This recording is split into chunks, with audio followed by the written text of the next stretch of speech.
On 7th May 25, notwithstanding Mr. Modi's bombastic rhetoric about not accepting what he labelled as Pakistan nuclear blackmail, the ground reality was, and this is now public knowledge, that Mr. Modi explicitly ordered his military to limit the operations to the alleged civilian terrorist targets only and not to touch military targets in Pakistan.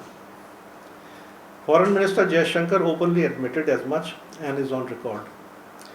The Indian Defence Attaché in Indonesia, Captain Navy Shiv Kumar, complained as much and is on record. If this self-imposed politico-military caution by India was not deterrence against escalation in an environment of nuclear overhang, what else was it? The Indian decision was also based on India's earlier experience of attacking Balakot and the resultant PAF's Operation Swift Retort in February 19, that against a heavily armed nuclear Pakistan, escalation rungs can only be climbed a few low notches and no more. Also, there was a caution and an awareness in India that I have mentioned earlier of an early international diplomatic intervention in order to limit a limited war to nothing more than a skirmish. Therefore, the obvious reason for the explicitly limiting order by Mr. Modi, howsoever strategically and militarily naive, was motivated only by the pursuit of seeking domestic political advantage as in February 19, and not at all driven by any hi-fi considerations of the logic and theories of deterrence and escalation control. In a sense, Pakistan nuclear and conventional deterrence remained at work, and therefore the only Indian military option after Pahalgam was to limit the scale and scope of the attack, under the laughable expectation of a Pakistani connivance with Jaishankar's publicly admitted request to Pakistan not to retaliate. This was strategic effect generated by Pakistan's full spectrum deterrence in the East.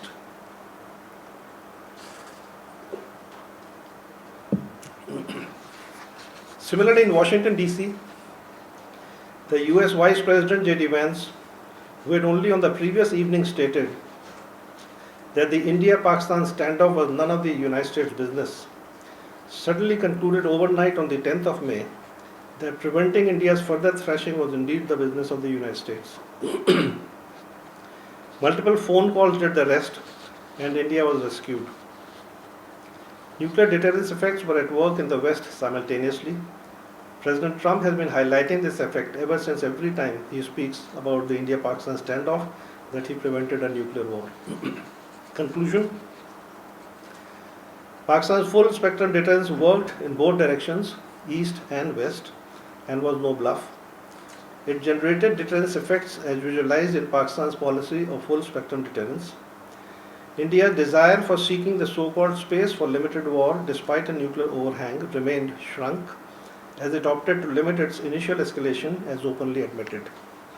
Subsequently too, India not only failed to attain any of the politico-strategic-military objectives, and far from it suffered major military reverses, especially in the IEF, and severe reputational damage regionally and internationally.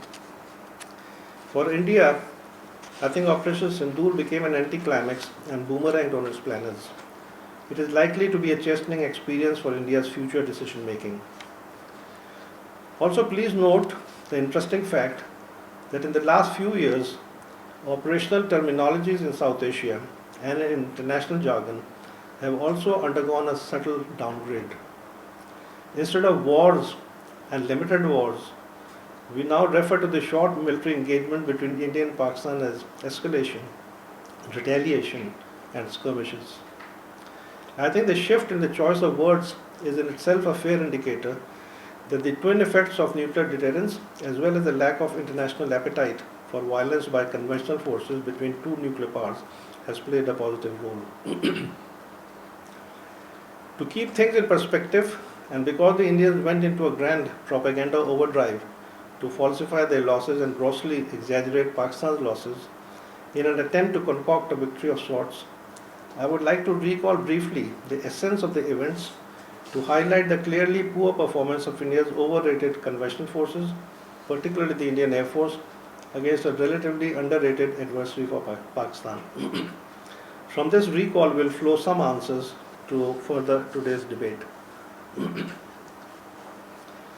The doctrinal and operational brilliance of the Pakistan Air Force won the war for Pakistan in the very first hour on the 7th of May 25, when India, a nuclear power, attacked civilian targets in mainland Pakistan, an equally strong nuclear power, and violated its territorial integrity and sovereignty.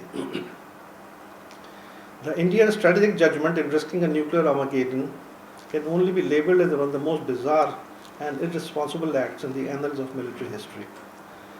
The 40-odd PF fighters, backed up by an integrated array of multi-domain operational capabilities, versus the pride of 72 IEF fighters in a ratio of nearly 1:2, wrote a glorious history in modern aerial combat. In a historic but intense technology-driven air battle to close to 1 hour, the PF took the IEF on and changed the strategic balance of South Asia, I think for a long time now. Having been shot out of the skies by the PF by losing 7 frontline fighters, the IEF retreated post-haste, having delivered their payload while remaining inside their own space. Notwithstanding India's unsuccessful efforts at spinning a disjointed and contradictory cover-up all the way till even today, the international strategic and defense community, and the IEF for sure, has got its figures right. 4 Rafales, 1 Mirage 2000, 1 MiG-29, 1 Su-30, and 1 Heron UAV, a total of 8 top-of-the-line aircraft. French, Russian and Israeli technology in the hands of the IEF altogether hit Mother Earth inside 1 hour in a dazzling display of incompetence. Losses on the PF side zilch, duly confirmed and accounted for by all OEMs. Little wonder that the 800 fighters strong IEF was grounded for 48 hours, and this in a war of a total of 87 hours, conveniently sitting out half the war, but later claiming to have learned quick lessons and launching standoff weapons from the cool safety of space. At least the Indian Chief of Defence Staff, the CDS, General Anil Chauhan, unlike his shoddy political masters, had the soldier's decency to concede that much. Out of soldierly decency, I too would not like to mock the IEF Chief, Air Chief Marshal A.P. Singh, for his time-barred claims, afterthoughts and dreams. The 8th and the 9th of May 25 were rest days for the Indian Armed Forces, except that they did launch some 80+ Harop drones, loitering quite aimlessly over a number of Pakistani cities, only to be shot down in a merry shooting spree by Pakistan's air defences. The only damage that the 80+ Harop drones inflicted was on the reputation of Israeli technology and the Indian handling of the Israeli technology.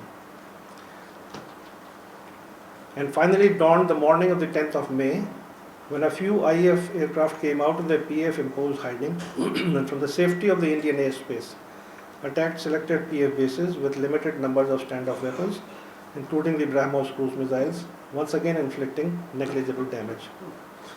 The Pakistani Armed Forces, which had exercised restraint thus far, but had announced their right to retaliation to India's attack and violation of Pakistan's territory and sovereignty, now went the whole hog by launching Operation Banyan Mahsoos in 4 hours of a punishing blitz of ground and air firepower on a variety of Indian military bases, 26 in all.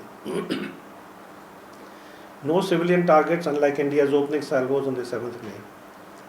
Amongst much else that was targeted and destroyed, 2 of India's prized S-400 batteries at Adnampur and Bhuj were also taken out by the PF. And for domestic PR reasons, Mr. Modi quickly got himself photographed in front of one of the remnants of the unfortunate battery while placing new orders with Russia as replacement for the S-400.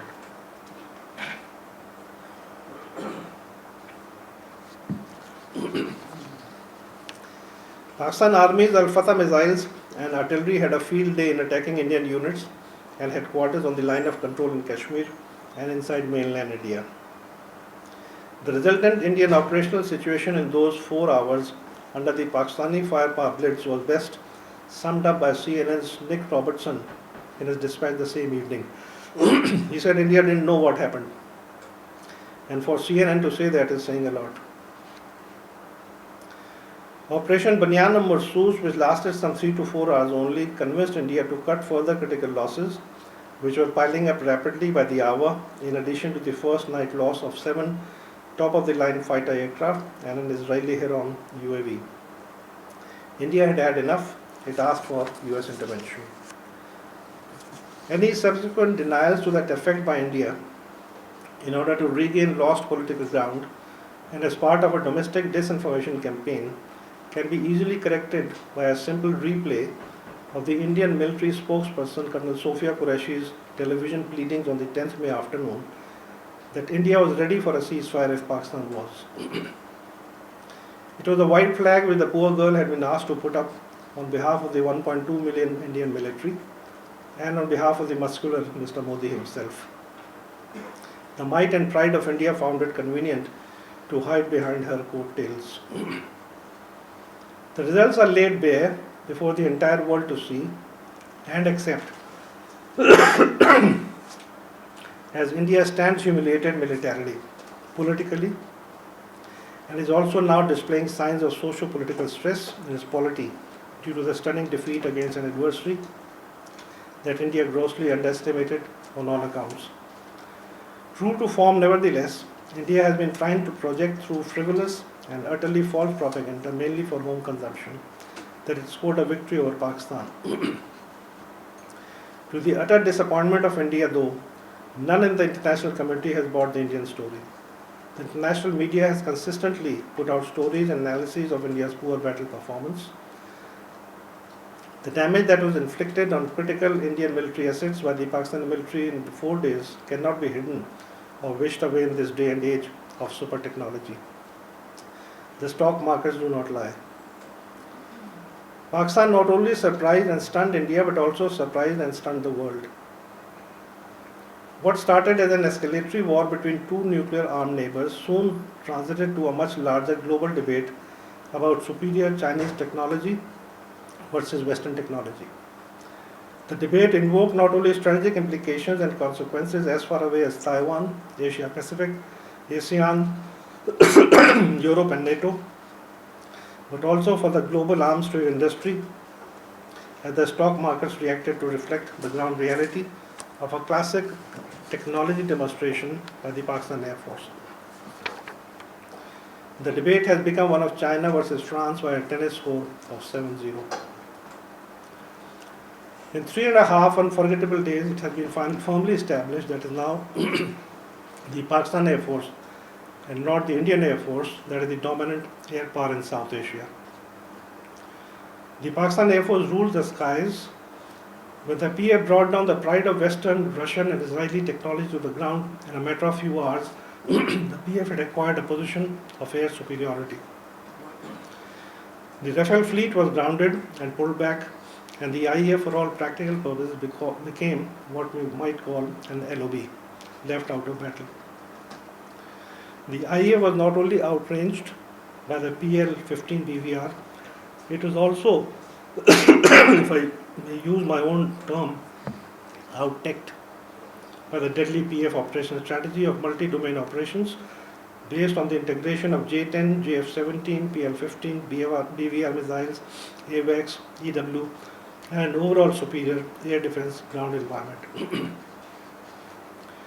In terms of strategic consequences, it seemed like a modern-day replay of the 1967 Arab-Israel War, when on the morning of the 5th of June 1967, the Israeli Air Force, in a preemptive strike, decimated the combined Arab air forces of Egypt, Jordan and Syria in a matter of a few hours. The Israeli Air Force has ever since ruled the Middle Eastern skies unchallenged, and here in South Asia, 48 years later, the balance of air power shifted inside 60 momentous minutes.